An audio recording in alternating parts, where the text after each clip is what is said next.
haddii ka waran 2 senti coin ah u gaatay oo tago $260 Solana mid kamida coinanka soo xareeyay faa'iidadii ugu badnaa sanadihii 2021 ilaa 2024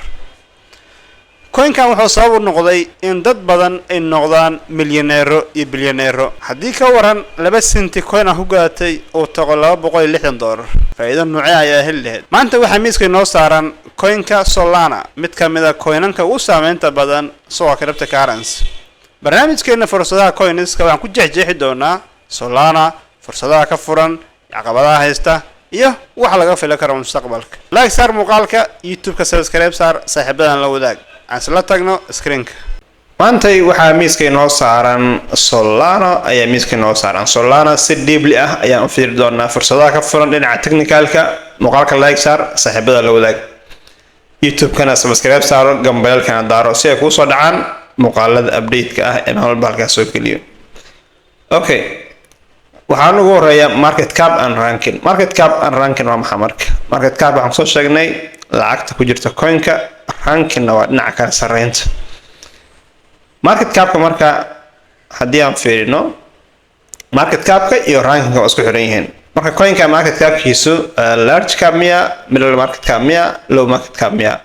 marka caadiyan waxaan leenahay large cap inuu yahay ayaan u jeednaa marka waa coin maaragtay lacag fara badan ku jirto sidoo kale ranking ma ka hadlayno waxa ku xiran tahay market cap-ka sida suuqa lacag soo galaan iyo sida uga baxaan haddii aan isla tagno Chrome-ka aan ku qorno coin market cap aan soo galno Solana kaalinta 7aad ayaa fadhisaa marka qiimo ahaan $83 bay maraysaa market cap ku jiran waa 48 bilyan marka aan gudaha u galno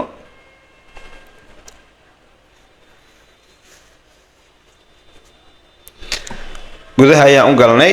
waxaan u jeednaa marka in coinku runtii kaalin ahaan oo aad u hooseeyo markii loo fiiriyo dhowr bilood ka hor saddexaad labaad ay joogtay saddexaad afraad ay joogtay marka maanta toddobaad bay joogtaa meesha waxaa ka cad in maaragtay lacag fara badan laga saaray miro badan laga seelgareeyay marka 48 bilyan bay maanta maraysaa waxaan arki jirnay iyadoo maaragtay 130 bilyan maaragtay ku dhaweey arki jirnay marka runtii waxay maaragtay cadeynaysaa in lacag fara badan ay Solana ka baxday hadaan soo laabano PDF ka soo laabano qodobka labaad waa utility and use case coinkan waxa loo isticmaalo iyo shaqada uu qabto utility waa shaqada uu qabto use case-kana waxa loo isticmaalo waa sidoo kale coinkan muxuu qabanaa horta coinkan maaragtay shaqadiisu waa maxay sidoo kale hype miya waa xal marka Solana waxaan leenahay waa xal ayaan leenahay aan ku xijino marka utility-ga Solana hadaan fiirino qodobkooda waxa waaye waa fast transaction waxa waaye lacagaha markii la diraayo in xawaarahooda aad u sareeyo oo san daahin oo lacagihii si degdeg ah dadku gaaraan waa qodobada runtii ay aadka u amaanan tahay Solana gaar ahaan network-keeda blockchain-keeda sidoo kale waxyaaba caanka ku tahay waxa kamid ah Solana low fees markii aad lacag diraysid khidmad aad u yar ayaa laga qaadayaa waxyaabaha aad kale ugu jecel waaye sidoo kale markii laga hadlaayo utility-geeda smart contracts-ka ayaa soo galaya waxaa kaloo soo galaya token creation in lagu dhiso coinanka bilowga ah ama tokenska bilowga ah in lagu dhiso blockchain-keeda qodobka afraad use case-keeda daan fiirino DeFi oo lagu lamaaniyo fast and cheap maxaa loo jeedaa DeFi waxa waaye dhaqaalaha ka madax bannaan bangiyada dawladaha yacni nidaamka centralized ah ayuu ka baxsan yahay cagsi buu ku yahay so waa decentralized finance waa marka adeegyadaas marka waxaa ku helaysaa qaab yacni maaragtay raqiis ah oo degdeg ayaa ku helaysaa ee loo jeedaa qodobka labaad waxaa loo isticmaalaa payments oo microtransactions waxa waaye in lagu kala gudbiyo lacagaha maaragtay halka door ka yar iyo sentiyaash marka waxay ku tusinaysaa in maaragtay xitaa dadka jeebkooda yar yahay oo maaragtay aad u isticmaali karaan blockchain-ka Solana sidoo kale web3 apps ka iyadana waa maaragtay loo isticmaalaa NFTs non fungible tokens ayagana waa loo isticmaalaa qodobka shanaad haddaan fiirino tokenomics-ka supply-ga coin-ka iyo maaragtay qaabka loo design gareeyay ayadana maaragtay fiirino aan ku laabano CoinMarketCap supply-ga coin-ka haddaan fiirino waxaan u jeednaa in maximum supply-ga haddaan ku soo dhaweeyo maximum supply-ga inuu yahay infinity inuu yahay oo uusan maaragtay muuqan runtii waxyaabaha u qariyeen maaragtay oo ilaa hadda maaragtay loo soo dhameystirin ama loo shaacin waxaa waaye coin-kan blockchain buu leeyahay transactionska maaragtay markay qaladaad dhacaan wax leedahay combination ayaa dhacaya miraha gubanaya miro cusub oo lagu bedelo ayaa loo baahan yahay marka haddii aan la soo saarin miro cusub oo coin-ka la xiro problem bay ku noqonaysaa coin-ka taas waa in ogaataa sidoo kale waxaan u jeednaa total supply-ga haddii aan weyno maximum supply-ga total supply-ga ayaa target noo ah marka total supply-ga waxaan u jeednaa in uu marayo 627 milyan in uu marayo sidoo kale circulating-ka isagana waxaan u jeednaa 578 marka number aad u badan oo maaragtay laga boqo uma dhaxeeyo wuxuu waa millions haddana waxaa u dhaxeeya waa 580 meeshaan dheh oo waxa 42 milyan ayaa u dhaxaysa marka waxa laga baqa maaha okay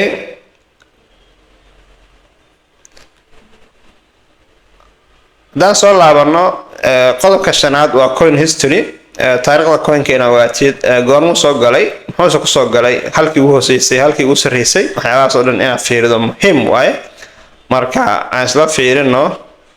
fiirino annagu hadda waxaan u jeednaa coin-ka inuu kusoo galay $1.09 meelahaas markii ay ahayd bishii 10/23 2020 haddaan wax yaro taariikhda meeshaan dul istaago coin-kan waxaan xasuustaa waagii uu soo baxayay runtii waa 2020 meelahaas ayuu aad suuq u haystay marka waxaan ku haysanay qaab resale ah ayaan u haysanay oo exchange-yada oo waxaan ku haysanay wallet-yada ayaan ku haysanay marka in suuqa la keenayo iyo hadalhayntaas ayaa aad u badneed marka waxaan sameynay saa u sugaynay coin-ka markii la soo list gareeyay ayaa waxaa hadlay qolo la yiraahdo crypto xalaal ilaa hadda way joogaan waxaa hogaamiye la yiraahdo Dr. Maxamed Abu Jazar ayaa hogaamiya marka coin-kan fadwada ka soo saareen oo ah inuu xaraan yahay runtii waxaan ka mid ahaa dadkii sale gareeyay oo maaragtay iskaga baxay sababtoo waxa waaye ana shay xaraan ah message maaragtay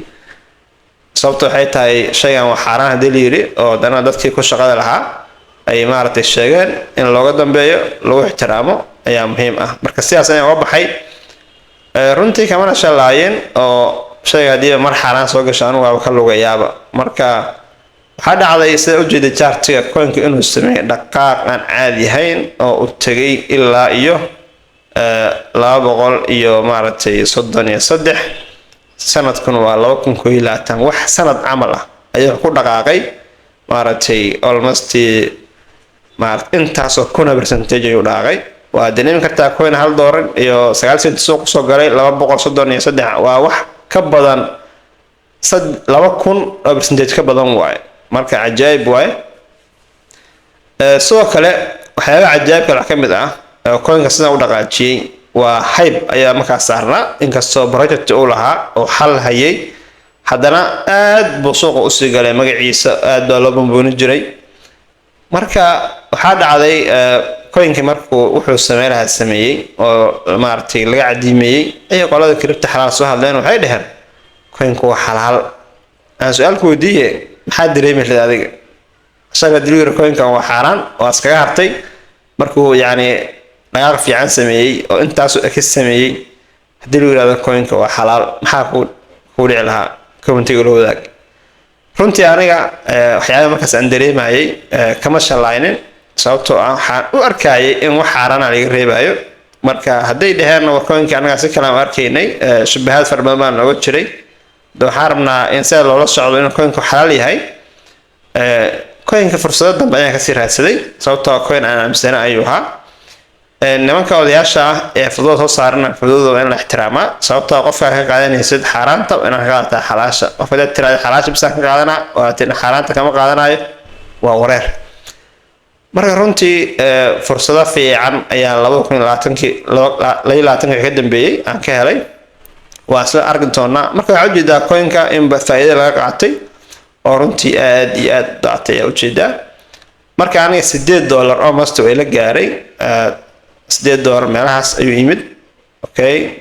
meelahaas ahayd 2020 marka $8 dadka ka soo raacay ayaan ka mid ahaa oo runtii asxaab fara badan ayaan la wadaagay oo ay reedah dabaalkan laga faa'iideysto maalkan laga faa'iideysto dhaaf fiican buu sameyn karaa markaas waxaa la yiraahdaa $1 iyo meelahaas tago runtii waxyaabo cajaa'ib ah ka mid ah in yani waxa u maleysaa dadkeena in ayagu suuqa furiis hayaan oo maamulaan marka runtii 150 meelahaas ayaan uga baxay oo maaragtay dhaaq fiican ayuu markaa nuu sameeyay agan xoogaa u dhaafi waayay marka waa iskaga degay runtii waxa waaye maaragtay sanad iyo xoogaa ayaan hayay marka waxaa aaminsanahay faa'iidadii meeshan maaragtay aan ku waayay inaan inta ka helay coinkii maantay isagoo xalaal ah oo lagu xaqiijiyay oo shaki ama shubahaad kaga jirin marka saaxiibayaal mar walba xalaasha lagu dadaalo suuqan waxa waaye business waaye waxa ka sameynayso waa lacag marka hadaa xaaran cuntid wareer waaye hal is ilaaliyo waxaan u jeednaa marka coinku inuu maaragtay mar walba maaragtay dhaqaaqa uu soo laabanayay ay arki karnaa oo runtii meelaha ugu sareeyo waxa waaye meelahan oo kale waxa waaye 257 okay 247 ayaa laga soo daadan ku dambeysay haddana waxa waaye wuxuu ku jiraa hoos u dhacaan caadi ahayn oo $83.6 ayuu marayaa haddaan ku laabano PDF-keena qodobka 7 waa coin news waaye newsyada update-ka ka soo baxaya coinka waa inaad la socotaa haddii halaheed dhinacyada partnershipska listingka haddii coinku cusub yahay waxaa lagu listi gareynayaa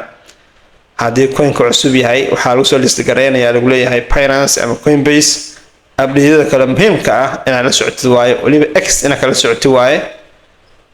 qodobka 8 waa community and hype community waxa waaye bulshada ku xiran coinkan hype-na waxa waaye bomboynta ama olaha bulshada coinka kor loogu qaadayo marka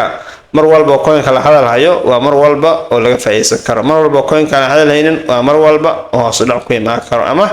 waadi kula fariisan karo inaan ogaataa taas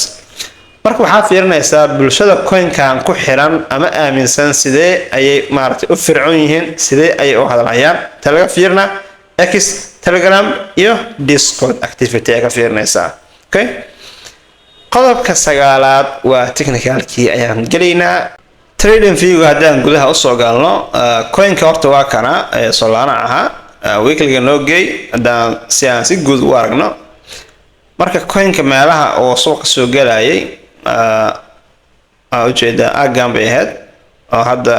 $2 iyo xoogaa ilaa $3 buu sheegayaa marka okay hadaan si fiican soo dhaweyno marka waa isku history waaye 1.9 waxa waaye kii coinka kitaabka noo sheegaya waaye history waa same waaye okay marka dhaqaaqan waalida ah ee coinka ku tagay ilaa 261 meelahaas ay ahayd dhaaqii uu sameynayay dhaadashadii dambe oo $8 imaanayana waa tana ilaa $8 si aan meeshaan si fiican u aragno waa kana $8.14 marka sanadkan waa 2022 bishii October 24 maalin isniina ayuu yimid marka cajaayib waaye hadaan u soo dhaweyno waa 2022 bishii December 26 maalin isniin ay ahayd marka runtii rag fara badan oo aan aqaanay oo aan maaragtay isla qaraabo jirnay ayaan kula taliyay inay maaragtay sameeyaan baaritaan u gaar ah laakiin anigu markaas aan jaanis u arkay sababtoo waxaan ogaa coinka sida loo hadalhayay coinka maaragtay sida uu u dhaqaaqay haddii mar kale oo jaanis bixiyaan in laga faa'iideysanayo dadkooda sugayeen ayaan ogaa marka anigu sidii baan ku galay alxamdulilah profit fiican oo ka sameeyey marka dhaqaaqan marka aan caadiga ahayn ayuu noo sameeyey coinku marka ani aagam ku dhaafi waayey ayaan iskaga harayba oo uu dhaafi waayey meelahan maartay boqol iyo xoogaa marka aggressivency ah oo suuqa laga celi karo ayaan u arkayay marka waa iskaga haray runtii profit fiican baa ka qaatay oo aanan xilligaas markii loo fiiriyo aanan arkin okay marka waxaan u jeednaa coinka inuu dhaqaaq sameeyey mar kale oo uu gaaray aaga 295 waa abid halkii ugu sarreysay coinka uu tago mar kale wuxuu sameeyey daadasho coinka waxaa u jeedaa waxyaabo cajaa'ib kale uu leeyahay ka mid ah mar walba uu daato fursad buu bixinayaa marka coinkii 295 tagay ayaa wuxuu yimid 95 bal suurayso hadda waa 95 ugu ayuu yimid marka haddana intuu taga fiiri 100 wuxuu tagay 252 ayuu tagay oo wuxuu bixiyey wax ka badan maartay 1x ayuu baxshay wuxuu bixiyey 1.5x ayuu baxshay oo adminis waxa waaye qofka ku soo geli lahaa $10,000 wuxuu la tagi lahaa meeshaas 15 ku dhawaad ayuu la tagi lahaa waa 10,000 oo lafiisa ahayd iyo 15 lagu daray 25 bil cajiis noqon lahayd waaye qofkii ka waran 100,000 milyan adduunyo ka badan ku geli lahaa ka war marka runtii coinkan cajaa'ib waaye oo dhaaqiisa mar walba waa dhaaq aad looga yaabo waaye marka hadda xaaladda ku sugan yahay marka aan fiirino xaaladda marka hadda ku sugan yahay haddaan fiirino runtii weli suuqu waa sell ama downtrend ay ku jiraan oo waxaaba is leedahaba coinka ama maaragtay afka ciidda loo daraa okay sidoo kale meeshaan pattern oo bearish continuation ah ayaa kasii muuqda halisteeda bay leedahay marka aan dailiga nimaano haddaan fiirino dailiga si guud okay waxaan u jeednaa horta afartii maalmood u dambeysay suuqna downtrend ahaa ayaan u jeednaa oo sidoo kale waxaan u jeednaa meeshaan 98 ah baryahan dhaqaaqii u sarreeyay ee coinku sameeyo halkan ayuu maartay ka soo laabtay taariikhdan waxa waaye waa 10 May 10 May adminis waxa waaye marka almost dhowr iyo 10 beri downtrend buu ku jiraa waaye marka downtrend ayuu ku jiraa waaye taas waa in ogaataa marka si guud waxaan u jeednaa horta coinku inuu ku jiro agana si guud wuxuu ku jiraa continuation buu ku jiraa marka oo yani halisteeda leh oo 90% in la daaday karo ee maaragtay u egtahay haddii aan maaragtay isbedel imaanin ama saboodadan hoose haddii uu saboodadan hoose yimaado oo coinka dib loo celiyo macquul laakiin hadda meesha ku sugan yahay waa halis okay marka haddaan fiirino zoneskan saboodada ugu xoogan haddaan fiirino waxaan u jeednaa in saboodka hadda ugu xoogan coinka oo halkan yaallo ayaan u jeednaa marka haddii coinka runtii uu sameeyo hadda waa downtrend haddii marka taabasho meeshaan ka sameeyo caaqib uu leeyahay oo halkaas la ixtiraamo muhiimaddu waxaa waaye in la ixtiraamo taabashada u dambeysay sababtoo ah waa qasab meesha inuu imaan doono markii loo fiiriyo strategikiisa marka meeshaan ay laftirkeeda hadhow dhaqaaqa uu sameynayo haddii uu sameeyo haddii dhaqaaq nuucaana soo sameeyo oo dhaqaaqaas oo coinku sameeyey oo ku dulnasa waayo low rayga u dambeeyey meesha waxaa waaye dhaqaaq kale oo ka filan karnaa oo ilaayo ugu yaraan aagiisa hore in marka laga soo celi karo kadib inuu maaragtay noo sameyn karo dhaqaaq dhinaca sare ah oo ilaayo maaragtay aagaan mar kale u gaari karo okay meesha marka haddii aan dhahno uu gaaraa runtii uu gaari karaa laakiin waqti baa maaragtay naga xiga oo waqti fara badan ayay qaadanaysaa okay marka meeshaas waxaa waaye labada shay aan sugayno waxaa waaye coinkan meesha markuu tago ma ixtiraami doonaa lambar 2 low rayga u dambeeyey ma la jabi doonaa oo ma lagu dulnaso doonaa labadaas waa haddaan labadaas helno coinka dhaqaaq uu noo sameyn karaa haddii laakiin aan maartay midaan koowaad aweyno oo la jabiyo meeshaan stranger oo strangerkan horta aan sawiro strangerka hadda ii muuqda isaga halistiisa leh oo runtii break out baxshaa macquulaba in breakdown okay breakdown oo sii bixinaa halistiisu leeyahay okay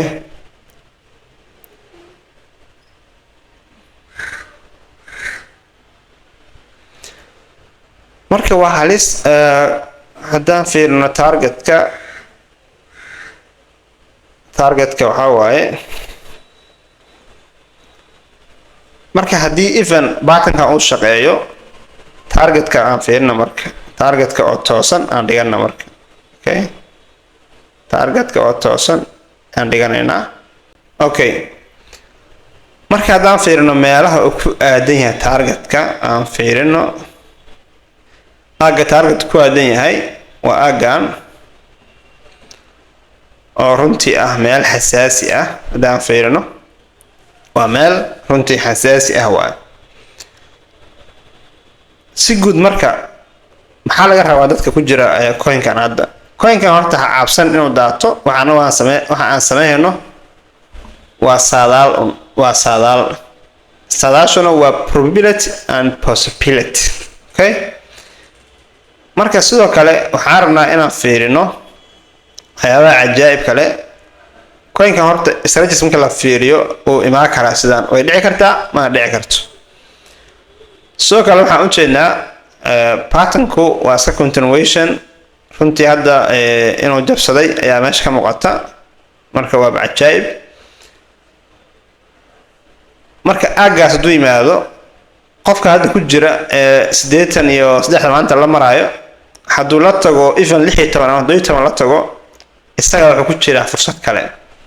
haddii marka coinkan uu tago 16 meelahaas duu tago ma ku qasaaraysaa waa may haddii aad lahayd investment strategy hadaa lahayd oo aad lahayd DCA portfolio rebalancing hadaa lahayd portfolio management la socotay runtii waxa waaye faa'iido weyn baa ku jirta haddii marka lacag cadaana ama kayd banaan ku yaalo miraha baa ku badanaya markasto miraha u bataan waxa waaye profitka uu bari ku sii doono coinka ayaa badan kara marka taas waa in ogaataa okay haddaan fiirno marka dhinaca indicatorka intaana fiirin support ka ugu xoogan marka horta saarno meeshaan oo kale bal supportkan hadda meesha yaala fiirino okay okay marka meeshaan support xoogan ku jira laakiin supportkan in la jabsan doono ay xaaladdu u eg tahay okay resistance hadda ugu macquulsan oo asagana ugu dhow coinka mar hore laga sociyana waa midkan oo runtii waxa waaye asagana haddii dhaqaaq dhinaca sare u aado laga soo celi karo ama aagaan uu gaari karo ayadana waa maaragtay waa haysanaa haddaan fiirno marka indicatorada kale RSI-ga waxaan u jeednaa in uu maraayo oversold inuu maraayo ayaan u jeednaa oo runtii maaragtay oo asaga electrickiisa weli downtrend yahay market trendiga haddaan ku fiirino waa downtrend marka si guud coinka xaalkiisu waa iska sidaas indhaha ku hay go-aan ha qaadan qodobka nooxiga waxaa waaye risk analysiska waxaa waaye waxaa iska fiiri kartaa whale manipulation dadka hadda tusaale qof jeeb weyn ayaa kugu jira meeshaan markaasuu balaayiin buu haystaa ama malaayiin buu haystaa xoogaan iska gado alle waa waray in hebel baasha gaday hoosuu kasoo gadaa marka dhacdo marka waa inaad iska fiirisaa whale manipulationka waa taasoo kale sidoo kale risk regulationka maaragtay ama regulation risk waa inaad iska fiirisaa haddii sharciyada maaragtay wadamada maaragtay wax laga bedelo oo coinankaas oo kale ay tusaale ahaan wadamada ay ka dhisan yihiin ama shirkadahooda ama xarumahooda headquarterkooda ku yaalo kale inta badan way fargeliyaan coinanka iyo si guud suuqaba warbixinaha soo baxa waa inaad iska fiirisaa iyo psychological risk waxaa waaye tusaale coinkii oo seel ku socda ayaa aragtay marka coinkan lacag fara badan baa kaga jirta waa dhex joogtay marka panic selling kugu dhicin argagixin caadi iska dhig coinka waa ku jirtaa go-aan baa qaadatay go-aankaa ku taagnow coinka hadduu kula dhaco mar walba waxaa waaye profit baa ku jirtaa hoos kasoo gado mirahana badso okay marka qodobka ugu dambeeya waxaan leenahay waa security risk waxyaabaha khataraha amniga wixii la xiriira ayaan iska fiirin qodobka 11aad waa talooyin muhiim ah ee xambaarsan yahay kow waxaa lagu yidhi raacin bumbuuninta maantay waxaa la bumbuuninayaa waa maaragtay ama waxaa laga yaabaa war Solana la xiriira oo aan jirin in la bumbuuniyo haddana aad run u qaadatid oo istiraadani maanta gal ka faa'iideyso ama niyo baalka ishaga maantay ugu yaraan in malku gasho marka warka maanta la bumbuunayo asal ahaansihiisa ama saxaansihiisa waana baartaa